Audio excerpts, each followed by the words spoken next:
My wife's son shoved me at the Christmas table. This seat is for my real dad. By the next morning, his life was changed forever. I hit the floor so hard I tasted copper, my entire Christmas Eve instantly shattered. But it wasn't the pain that stopped my heart, it was the chilling silence of my wife, Sarah, as her son, Lucas, stood over me, his hands still raised, ready to destroy everything.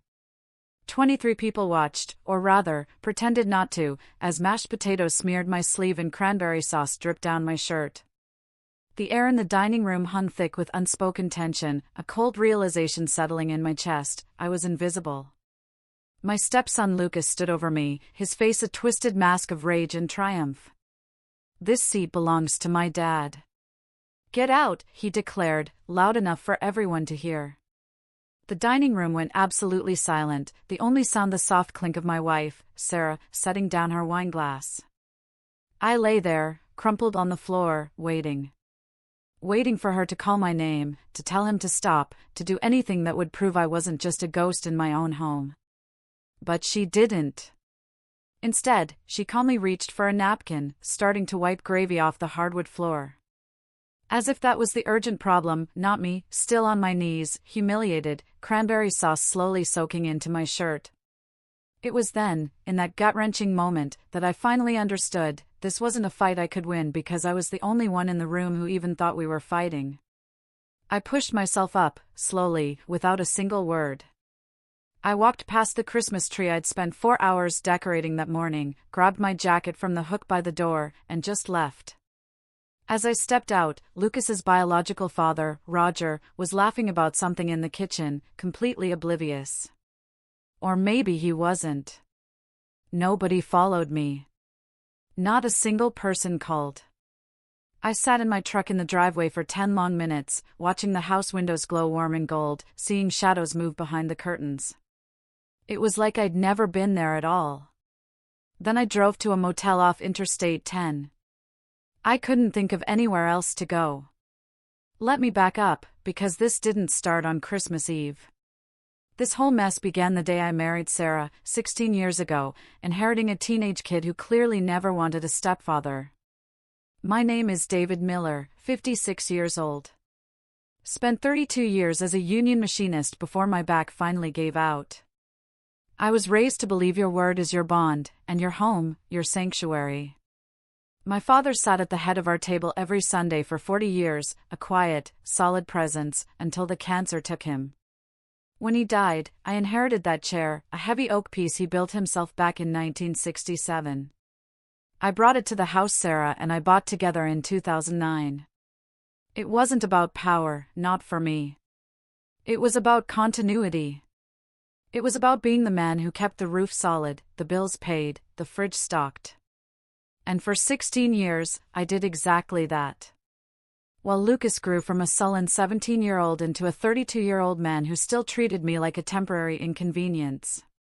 Sarah always said he'd come around, that he just needed time, that his complicated relationship with Roger made things tricky. And I believed her. Because the alternative was admitting I'd spent 16 years as a perpetual guest in my own life.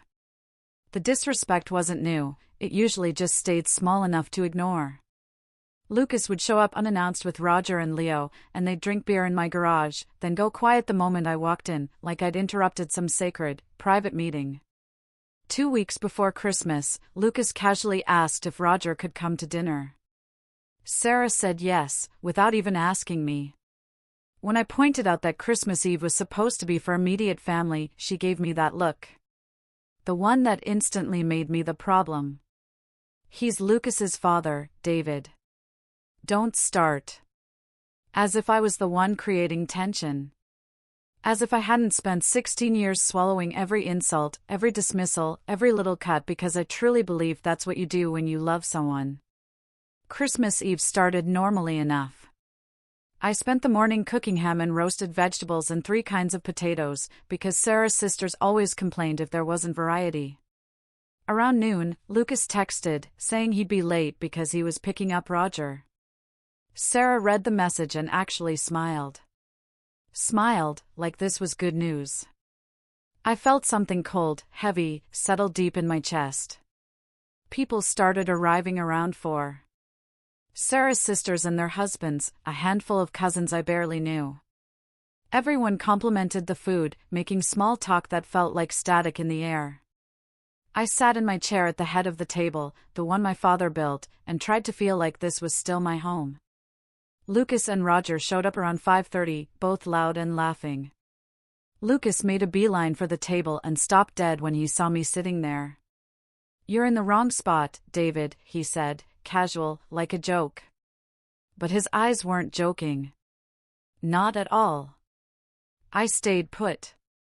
"I've been sitting here for 16 years, I told him. Then I felt Sarah's hand on my shoulder, gentle but insistent, pleading, asking me to please, just move to the side. "Just for tonight," she whispered, "just to keep the peace." I should have said no. I should have told Lucas this was my house, my chair, and if he couldn't respect that, he could leave. But I didn't. I thought, maybe one night wouldn't matter. So, I moved. I sat at the side, like a guest, and watched Roger settle into my chair like he owned it. Lucas sat next to him, and they started talking about some fishing trip. Nobody seemed to notice, or care, that I'd just been demoted in my own home. Dinner started. Dishes were passed, toasts were made, laughter echoed from stories I wasn't part of. I sat there, my plate growing cold, feeling smaller with every minute. Then Lucas stood up to get more wine, and I shifted in my seat, just adjusting, because my back was cramping. He turned around, saw me, and something in his face just changed. "Why are you still sitting there?" His voice cut through the conversation, and everyone stopped talking.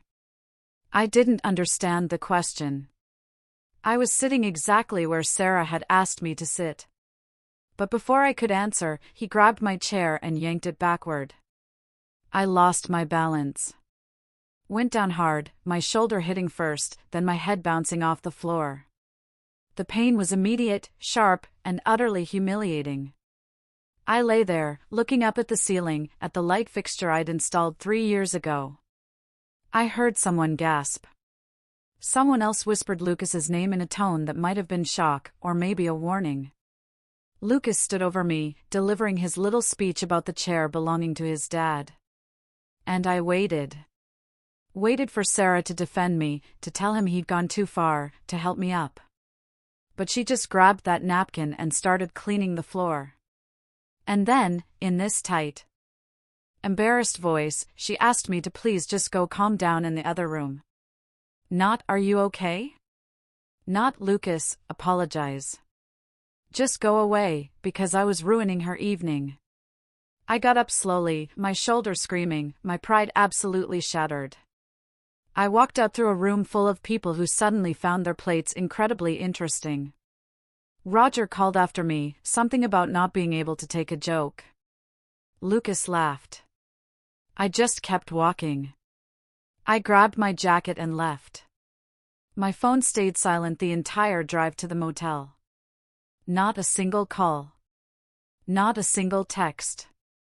And that's when I finally realized I had been completely erased from my own family, and nobody had even bothered to tell me.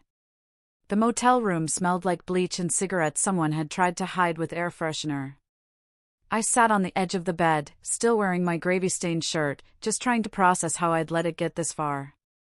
My phone buzzed once, around midnight. A text from Sarah, saying we'll talk tomorrow. Like this was just another argument we'd smooth over, apologies I'd be expected to make. I didn't respond. I lay down, fully clothed, and stared at the water stain on the ceiling, wondering when exactly I'd stopped being a husband and started being an obstacle. I couldn't pinpoint the moment, because it hadn't been sudden. It had been an erosion. 16 years of small, steady cuts. I finally fell asleep around 3 in the morning. When I woke up 6 hours later, my phone showed 23 missed calls, and a text from my credit union, asking me to contact them immediately about suspicious activity on an account I didn't even know existed. The credit union opened at 9, and I was standing outside the door at 8:50, wearing the same shirt from last night, because I hadn't gone home to change. When Emily Davis called me back to her desk, she had that look people get when they're about to ruin your day, but it's technically not their fault. She pulled up an account I'd never seen before. Showed me a loan for $47,000, taken out 6 weeks ago, with my signature as cosigner. My first thought wasn't anger. It was pure confusion. I hadn't signed anything since refinancing the house in 2019. It was a consolidation loan, tied to Lucas's small business equipment, and apparently, my credit was the only reason it got approved. Emily rotated her monitor so I could see the application form. There was my name, in blue ink, David Miller, right next to Lucas Brooks as the primary borrower. The signature looked close enough that I immediately understood why the bank had approved it. Then she showed me the security question they'd used to verify identity over the phone, my father's middle name, Joseph. Something I'd told Lucas once, years ago, when he'd asked about the chair. He'd remembered. He'd saved that information. And he'd used it to steal $47,000. The loan was already 30 days past due, which meant it was about to wreck my credit score, a score I'd spent 3 decades painstakingly building. I sat in that chair, trying to process what this all truly meant. That the humiliation on Christmas Eve hadn't been the end of something. It had, in fact, been the beginning. That Lucas hadn't just disrespected me. He'd planned this. He'd gone through paperwork, phone calls, deliberate fraud, using a piece of my father's memory as the key to unlock my financial life. Emily asked if I wanted to dispute the signature. I heard myself say yes before I'd fully thought it through. She printed forms, explaining the process, how it would trigger an investigation, how law enforcement might get involved, how this would become official, permanent. She slid the papers across her desk and handed me a pen. I held it for a long moment, thinking about what signing meant. It meant choosing truth over family. Choosing my name over Lucas's future. Choosing, finally, to stop absorbing damage. I signed the fraud report and dated it December 26th. Emily made copies, told me someone would contact me within 72 hours. I walked out of that credit union knowing, with absolute certainty, I'd just declared war on my own stepson. My phone had been buzzing all morning, but I'd ignored it.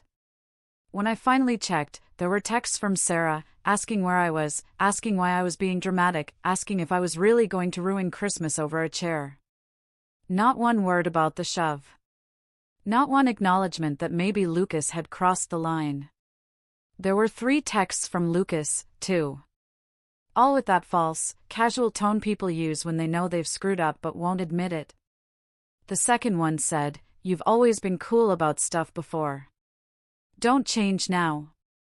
I read them twice. And something shifted in my chest.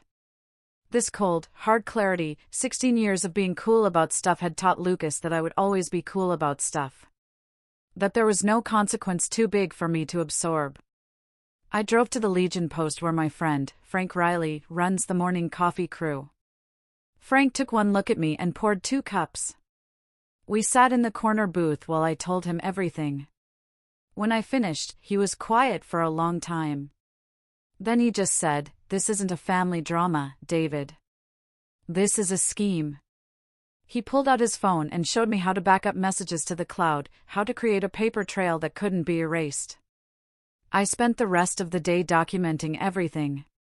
The pattern was obvious once I started looking. Lucas had been gathering information for months, asking casual questions about my credit score and banking habits. I'd answered, thinking we were building a relationship. When really, he'd been measuring me for theft. My phone rang around 4. It was Sarah. Before I could even say hello, she launched into a speech about how I'd embarrassed her by leaving, how her sisters were asking questions, how Lucas felt terrible. I let her finish. Then I asked her about the loan. Said the bank had called me about a $47,000 debt I didn't know existed. The silence on the other end lasted so long, I thought the call had dropped. When she finally spoke, her voice had changed. Gotten smaller. She asked how I'd found out. Not what loan? Not that's impossible. Just, how did you find out? Which meant she'd known.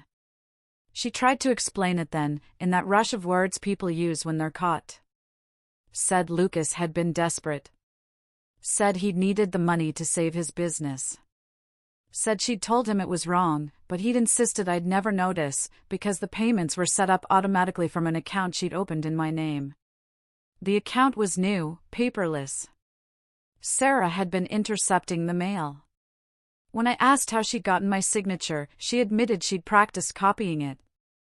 Said it had only taken a few tries. Said she'd done it to protect our family because Lucas's business failing would have devastated him. She admitted she was terrified of Lucas spiraling and even more terrified of confronting Roger. I asked her why she hadn't just asked me for the money. And she said, because you would have said no, David. You always say no when it comes to Lucas.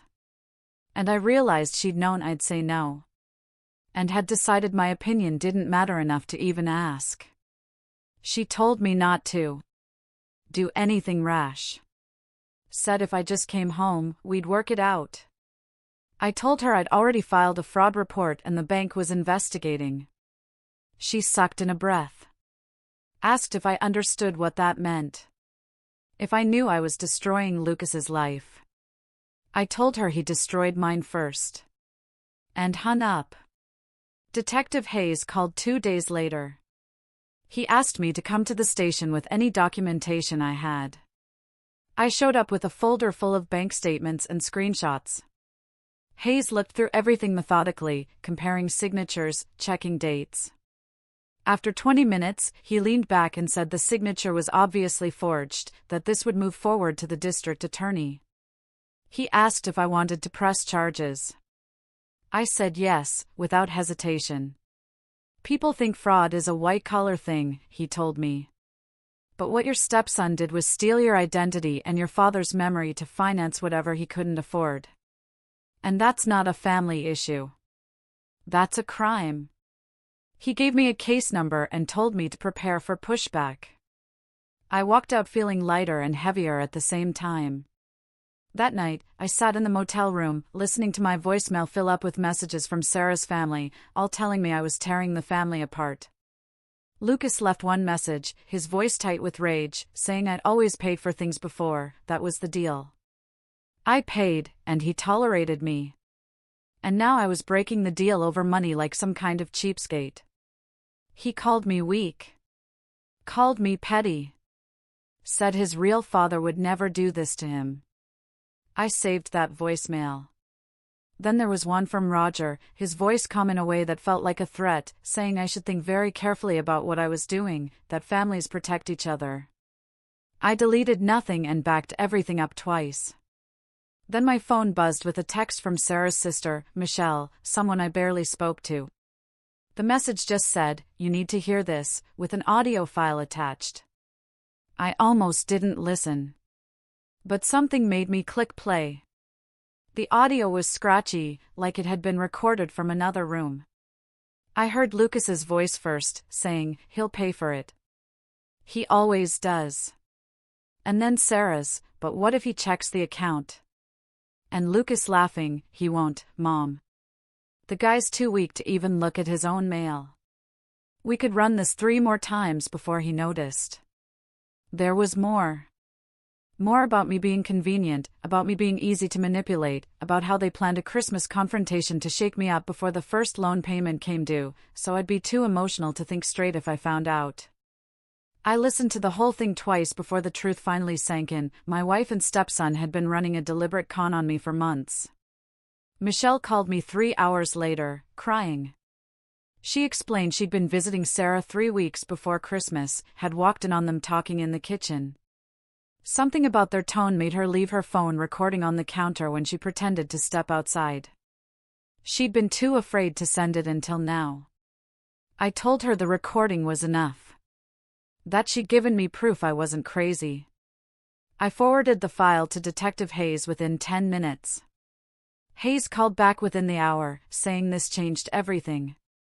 That premeditation turned financial fraud into conspiracy. That the district attorney would want this for trial. Over the next 2 weeks, I repeated the same truth until it stopped sounding strange. I met with a lawyer named Jessica White who specialized in identity theft. She told me my case was textbook, except for the family component, which made it messy emotionally, but cleaner legally. The investigator told me cases like this move fast when the paper trail is clean and the intent is obvious. Lucas hired his own lawyer, who sent me a threatening letter. Jessica just laughed when she read it. "That's what people do when they have no defense," she said. Sarah called me 63 times in those 2 weeks. I answered none of them, though I didn't block her number, because Jessica told me to keep all communication as evidence. Her voicemails went from angry to pleading, then to coldly practical, talking about separation terms. Not reconciliation. Not therapy. Just the logistics of ending 16 years, like we were dissolving a business partnership. The preliminary hearing happened on an icy morning in February, in a courtroom that smelled like old wood and anxiety. I sat in the gallery, watching Lucas walk in with his lawyer, and Roger right behind him, like a bodyguard. The judge, a woman in her 60s named Judge Reynolds, looked perpetually annoyed. She went through the evidence quickly: the forged signature, the fraudulent account, the security question using my father's name. Lucas's lawyer argued that this was a misunderstanding between family members, that his client had assumed he had permission, that David Miller had a history of financially supporting Lucas. I felt my face get hot. Because that argument was technically true. I had given Lucas money over the years. But I'd given it. He hadn't taken it. And there's a universe of difference between those two things. Then Jessica stood up and asked to play an audio recording. The judge allowed it. And Lucas's voice filled that courtroom, saying, "He'll pay for it. He always does." And Sarah responding, "But what if he checks the account?" And Lucas laughing, "He won't, Mom. The guy's too weak to even look at his own mail." The room went utterly quiet after that. The kind of quiet where you can hear people breathing. Judge Reynolds looked at Lucas for a long moment before asking his lawyer if he wanted to revise his statement about this being a misunderstanding. The lawyer mumbled something about context, but you could see it was over. That recording had killed any chance of painting this as a family dispute gone wrong. The judge reviewed the signature analysis, looked at the dates, looked at the payment history, showing Lucas had never made a single payment. Then she said the evidence supported probable cause for fraud and identity theft, and the case would move forward to trial. She set a court date for April and dismissed us. I walked out knowing I'd won the first battle. Lucas caught up to me in the parking lot and grabbed my arm. His face red. And twisted. "You're really going to do this?" he hissed. "You're going to destroy me over money?" I pulled my arm free. Told him he destroyed himself the moment he signed my name. Roger stepped between us. Told me I was making a mistake. That family doesn't turn on family. I looked at both of them and said, "You're right. Family doesn't. Which is why I know exactly what you two are." The trial happened in late April and lasted 2 days. Lucas's defense tried to paint me as vindictive, as someone who'd never accepted Lucas as a real son, who was using this as an excuse to punish him for Christmas Eve. Jessica let them talk. Then she showed the timeline. Proved that the loan application had been submitted 6 weeks before Christmas. That the fraud had started long before any argument about seating arrangements. That Lucas had planned this systematically, using my father's memory as a tool. The jury deliberated for 4 hours. They came back with guilty verdicts on 2 counts of identity theft and 1 count of fraud. Lucas's face went white when the judge read the sentence: 18 months in county jail and restitution of $47,000 plus legal fees. Sarah wasn't in the courtroom. Hadn't shown up to either day of trial. I learned later she'd filed for divorce the same week the verdict came down. I moved my stuff out of the house on a Saturday in May while Sarah was at her mother's. The only thing I really wanted was my father's chair. It was still at the head of the dining room table, exactly where Roger had sat on Christmas Eve. I loaded it into my truck bed, carefully wrapped in blankets so it wouldn't get scratched, and drove it to the apartment I'd rented near the river. The apartment was small, just one bedroom and a kitchen that barely fit a table. But it was mine. Every square foot of it was mine. I set the chair by the window overlooking the water and sat in it for the first time in 5 months. It felt different than I remembered. Heavier, maybe. Or maybe I felt lighter. I sat there, watching the sun go down over the river, thinking about what I'd lost and what I'd kept. Michelle called me a few days later. Said Sarah was telling people I'd ruined Christmas, ruined Lucas's life, ruined the family over pride and a piece of furniture. I asked Michelle what she thought. She was quiet for a moment. Then she said, "I think you're the only one who tried to keep the family together, David. Everyone else was just using it as cover." That felt like closure. Like permission to stop carrying guilt that was never mine to begin with. Lucas sent me one letter from county jail. 3 pages of rambling justification about how I'd had so much and he'd had so little, how it wasn't fair that I got to play father without earning it, how the money should have been his anyway because Sarah was going to inherit half of everything when we divorced. I read it once and threw it away. There was nothing in those pages I needed to respond to. Just a 32-year-old man still blaming everyone else for the consequences of his choices.